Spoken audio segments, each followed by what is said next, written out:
Bien, hola a todos. Hoy vamos a iniciar un nuevo tema. Se trata de la digestión y nutrición a nivel de las plantas y los animales. Y encontramos que la digestión es un proceso por el cual un alimento es transformado en el aparato digestivo en una sustancia que el organismo asimila. Las plantas son los autótrofos por excelencia, por lo que nunca esperamos que llevarán a cabo procesos de digestión de sustancias externas. La nutrición en plantas y animales.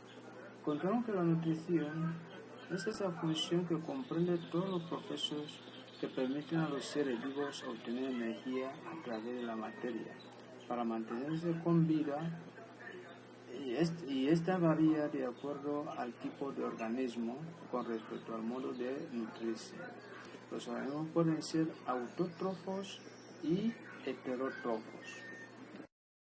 Los autótrofos son aquellos seres que captan del medio que los rodea sustancias inorgánicas, tal es el caso del agua, el oxígeno, el anhídrido carbónico, sales, minerales, y a partir de eso se elaboran sus propios nutrientes. Estamos hablando de las plantas. Las plantas son organismos autótrofos que toman energía solar y la almacenan como carbohidratos y convierten en energía química por proceso de la fotosíntesis. De las plantas. Las plantas fabrican su propio alimento, por tanto, no necesitan alimentarse de otros seres vivos. La alimentación de las plantas comprende tres etapas: tomar sustancias del suelo y del aire, transformar estas sustancias en alimento y repartir el alimento por toda la planta. Además, para aprovechar su alimento, las plantas necesitan respirar permanentemente como el resto de los seres vivos. Los vegetales, a diferencia de los animales o los hongos, son capaces de fabricar su propio alimento a partir de el agua y sales minerales que toman del suelo a través de sus raíces, los gases que toman del aire y que penetran por sus hojas, y la luz del sol. Con esos componentes, las plantas fabrican otras sustancias más complejas que utilizan para crecer y realizar sus funciones vitales. Parte del alimento que no utilizan estas funciones lo almacenan en sus hojas, en sus raíces, en sus frutos y en sus semillas. Sustancias en las plantas. Las plantas toman agua y sales minerales por la raíz y dióxido de carbono por las hojas. El agua y sales minerales entran a la raíz a través de los pelos absorbentes y forman una mezcla llamada savia bruta. La savia bruta sube por el tallo hasta las hojas a través de unos tubos muy finos llamados vasos leñosos. El dióxido de carbono entra a las hojas a través de unas aberturas muy pequeñas llamadas estomas, tal como lo podemos apreciar en esta imagen. En este proceso de la nutrición de las plantas es importante lo que es la fotosíntesis. De eso hablaremos de la fase de nutrición de las plantas. En una de las fases podemos hablar de la fotosíntesis. La fotosíntesis, tal como lo hemos visto en los puntos anteriores, es un proceso que realizan las plantas para fabricar su alimento. La fotosíntesis se produce en las hojas. El agua y sales minerales de la savia bruta se combinan con el dióxido de carbono y se transforma en la savia elaborada, que es el alimento de la planta. Para transformar la savia bruta en la savia elaborada, la planta necesita la luz del sol. Por eso las plantas solo realizan la fotosíntesis de día, cuando hay luz. Las plantas captan la luz solar mediante una sustancia llamada clorofila. que es de color verde. Como resultado de la fotosíntesis, las plantas eliminan oxígeno y este oxígeno es el que utilizamos todos los seres vivos para respirar. Después de la entrada de la sustancia en la planta y después de la elaboración de lo que es la savia elaborada, hablamos del reparto de esta savia. La savia elaborada que se ha producido en las hojas se reparte por toda la planta a través de unos tubos llamados vasos liberianos. Estos vasos son distintos de los vasos leñosos que transportan la savia bruta. Así los dos tipos de savias nunca llegan a mezclarse. Este reparto es necesario, pues hay parte de la planta, como la raíz o los tallos, en los que no se produce la fotosíntesis y necesitan recibir alimentos. Entonces, ahí también interviene el proceso en la nutrición de la planta, interviene el proceso de la respiración. De hecho, hablaremos de la respiración en las plantas. Como todos los seres vivos, las plantas deben respirar. Para ello, toman del aire y expulsan dióxido de carbono. El oxígeno lo combina con alimentos para conseguir energía. Las plantas respiran continuamente, tanto de día como de noche. Todas las partes de su cuerpo necesitan este oxígeno para llevar a cabo sus funciones vitales.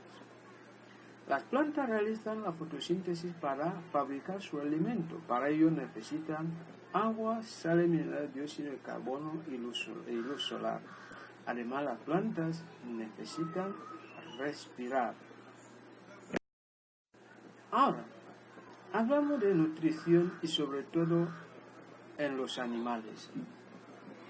Encontramos que la nutrición es un proceso biológico en el que los organismos asimilan los alimentos y los líquidos necesarios para el funcionamiento, el crecimiento y mantenimiento de sus funciones vitales. La nutrición también es el estudio de la relación que existe entre los alimentos, la salud, especialmente en la determinación de una dieta equilibrada con base a la pirámide alimenticia. Con la nutrición de los animales, es decir, cuando hablamos de los heterótrofos. Estos obtienen la energía de otros seres vivos a los que ingieren para alimentarse. Ahí podemos hablar de la nutrición alozoica. La nutrición heterótrofa es una nutrición heterótrofa en la que la materia orgánica ingerida está en estado sólido. En ese grupo encontramos los humanos al consumir los alimentos. Encontramos los herbívoros como la vaca. Encontramos los lobos y animales carnívoros. Encontramos los osos que son carnívoros y herbívoros. Encontramos las aves que deben comer carne u otros alimentos. También podemos hablar en la nutrición de los animales, sobre todo en los heterótrofos, podemos hablar de nutrición saprofita, una nutrición heterótrofa en la que la materia está en su proceso de descomposición. Para animales que se alimentan de excrementos, animales muertos y hojas secas, entre otros, el término engloba únicamente a los osmótrofos, es decir, células u organismos que obtienen los nutrientes por absorción osmótica de sustancias disueltas, y contempla a ciertas plantas, bacterias o bien. También tenemos la nutrición micrófago. Eso se lleva a cabo en los organismos que alimentan pequeños trozos de materia nutritiva o de animales mucho más pequeños que él.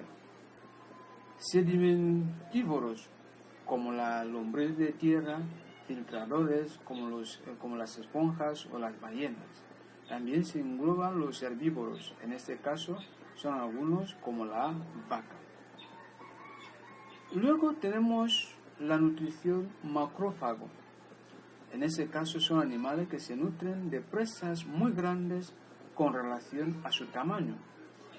Podemos englobar en ese paquete los reptiles, las aves, serpientes, tigres, cocodrilos, buitres, entre otros.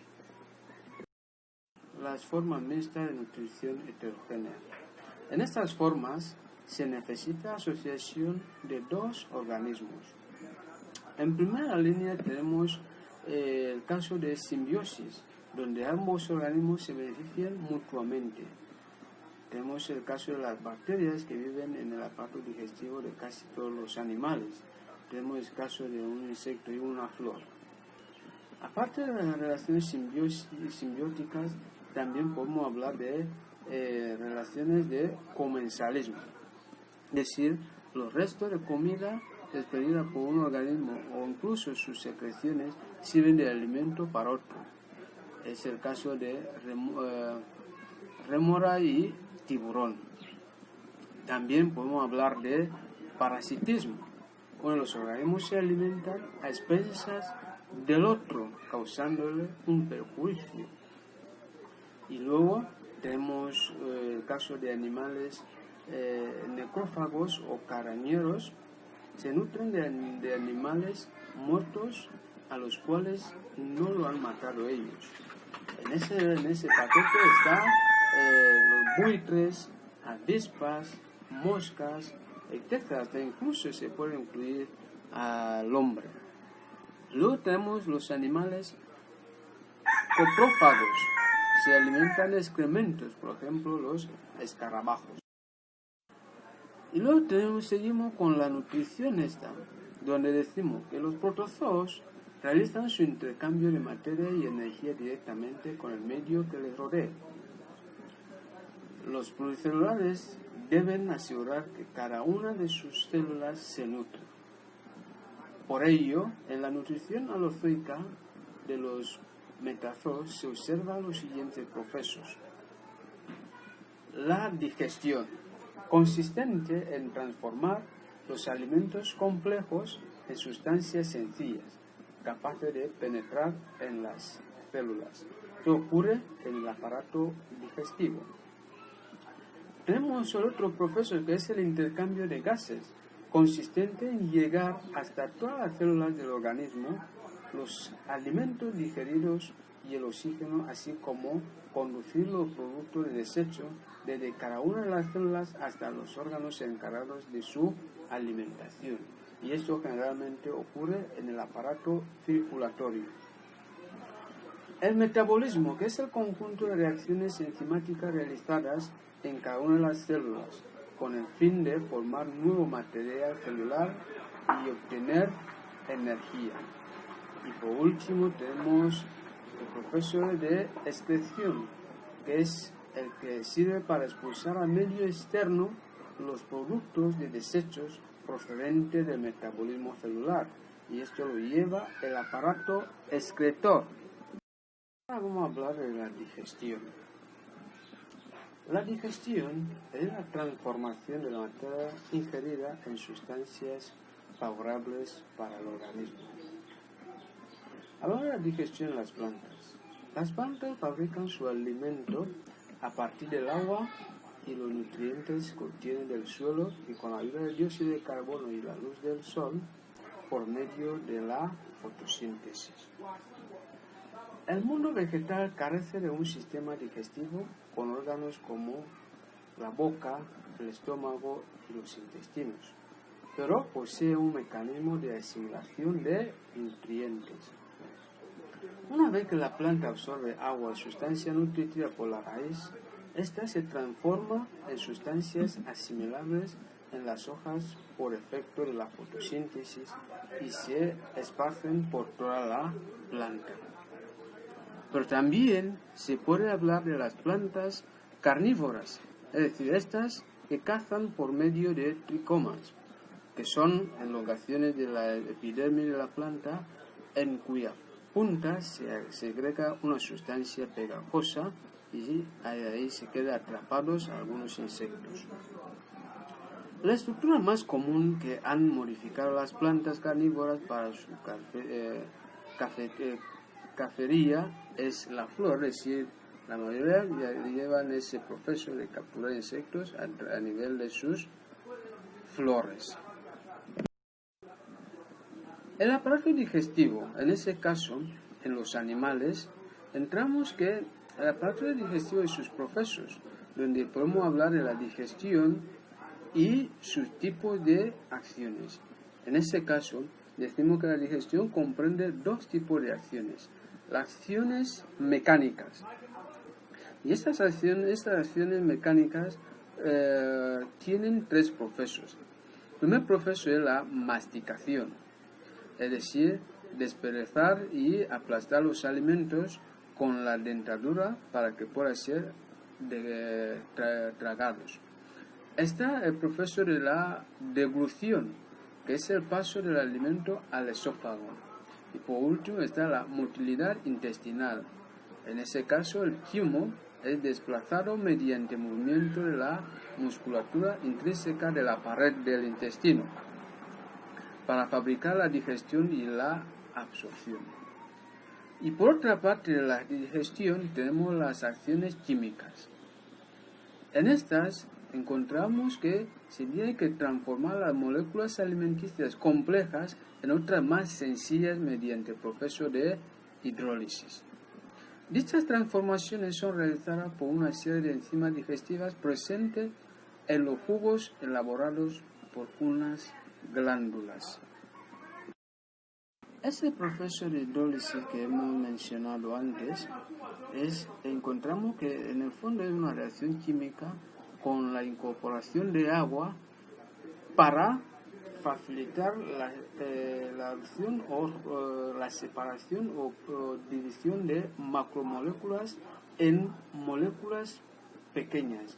Y cuando se rompen las macromoléculas a moléculas pequeñas, debemos tener en cuenta que el organismo es capaz de asimilar las moléculas pequeñas. De hecho, se necesita el proceso de la hidrólisis, un proceso que proviene de la acción química, para más o menos romper las moléculas grandes a moléculas pequeñas para que puedan ser asimilables por el organismo. Debido a todo lo anterior presentado, los animales desarrollan un aparato digestivo que consta de un tubo digestivo que tiene dos aperturas, la boca y el ano, con diversificaciones del mismo, cada una de las cuales cumple una misión característica. En varias zonas del tubo digestivo, la capa muscular que le recubre se ensancha formando esfínteres. Al contraerse o relajarse, regula el paso de alimentación, regula el paso de la alimentación de una cavidad a otra. Y el otro son las glándulas digestivas, que elaboran y vierten sus jugos a lo largo del tubo, donde se mezclan con los alimentos. El proceso digestivo consta de 4 fases. Hablamos de la ingestión, que es la entrada de alimentos al aparato digestivo. Tenemos la digestión, que es la conversión de los alimentos en nutrientes, moléculas de pequeños tamaños. Este tipo de digestión se denomina digestión extracelular. Animales con aparato digestivo que lo tienen. Cuando las partículas alimenticias son englobadas en células, se digieren en su interior, como es el caso de los protozoos y esponjas. En ese caso se habla de digestión intracelular. Y dentro de la digestión, ahí donde se encuentran dos procesos, los procesos mecánicos y los procesos químicos que hemos presentado anteriormente. Y la tercera fase del proceso digestivo es la absorción, es decir, el paso de los nutrientes del tubo digestivo al sistema circulatorio para ir a todas las células. Y por último tenemos la gestión o defecación, que es la eliminación de los productos no digeridos que constituyen las heces. Esos 4 procesos de la digestión, que hemos hablado de ingestión, digestión, gestión y absorción, podemos apreciar en esa imagen donde se realiza cada uno de esos procesos. Tenemos aquí la ingestión, que ocurre a nivel de la boca. Podemos hablar de digestión, que abarca lo que es la boca, lo que es el estómago y lo que es el intestino delgado. Tenemos la absorción, que ocurre generalmente en el intestino delgado, y luego la egestión, que es la secreción, ocurre en el intestino grueso. Ya luego pasamos a las clases de sistemas digestivos a nivel de los animales. Entonces encontramos que la complejidad, la cantidad y el tipo de tejidos y de órganos asociados con el proceso digestivo de los animales depende, entre otras cosas, del tipo de alimento que ingieren y de la intensidad de actividad que realizan. Así, los animales sencillos, que no tienen mucha movilidad y que por lo tanto no necesitan mucha energía o nutrientes, han desarrollado sistemas digestivos simples o incompletos. Mientras que los animales grandes, complejos, cuya actividad es alta y por lo tanto necesitan una mayor cantidad de nutrientes y energía, han desarrollado sistemas digestivos un poco más complejos. De hecho, aquí, cuando hablamos de digestión en los vertebrados, podemos hablar de los peces, hablar de los anfibios, reptiles, hablar de aves, los mamíferos, donde encontramos que cada uno de esos tiene una particularidad. Por ejemplo, a nivel de los peces, el alimento es digerido por la boca y sufre en principio una trituración en el esófago. La trituración de los alimentos se hace en el estómago, donde secretan enzimas digestivas y comienzan la absorción de nutrientes. En los intestinos completan el proceso de digestión y de absorción de nutrientes. Pero a nivel de los anfibios encontramos que el tubo digestivo se extiende desde la boca hasta el ano, en el cual se abre en la cloaca, desde el comienzo hasta el final. Las regiones son de cavidad oral, faringe, esófago, estómago, intestino delgado y grueso. La morfología general de estas regiones no varía entre diferentes grupos de anfibios, pero sí en su longitud. A nivel de los reptiles, encontramos que la cavidad bucal y la faringe son pasajes compartidos para el movimiento del aire hacia afuera y dentro del pasaje respiratorio y para el movimiento de la comida y el agua hacia el tubo digestivo. El alimento y el agua entran directamente a la cavidad bucal a través de la boca. Y en las aves encontramos que es importante, tiene importantes modificaciones a nivel del aparato digestivo. Hablamos de buche, que es bolsa derivada del esófago que almacena alimento por algún tiempo antes de ser digerido. Tenemos el estómago con 2 secciones. Tenemos el ventrículo, que son glándulas que producen enzimas que ayudan a descomponer alimentos. Tenemos la molleja, bolsa musculosa, que tritura el alimento, supliendo la función de dientes. Tenemos por último el intestino, donde desembocan en una cloaca, donde constituyen el aparato digestivo y el genito, que es el genito urinario, es decir, la salida. Y por último tenemos, no último a nivel de los vertebrados, tenemos los mamíferos, que el aparato digestivo está más evolucionado, formado por tubo digestivo, con boca, faringe, esófago, estómago e intestinos, glándulas anejas. Y luego ahí podemos hablar de glándulas salivales, podemos hablar del hígado y podemos hablar de páncreas. En ese mismo paquete podemos incluir los rumiantes.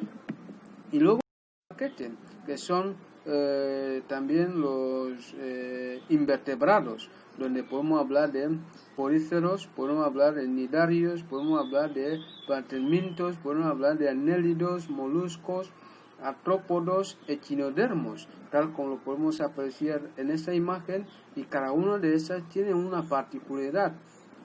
Por ejemplo, tenemos la digestión intracelular de poríferos mixta a nivel de nidarios, mixta con fase extracelular en platelmintos, está intracelular en anélidos, intracelular en moluscos, en artrópodos y echinodermos.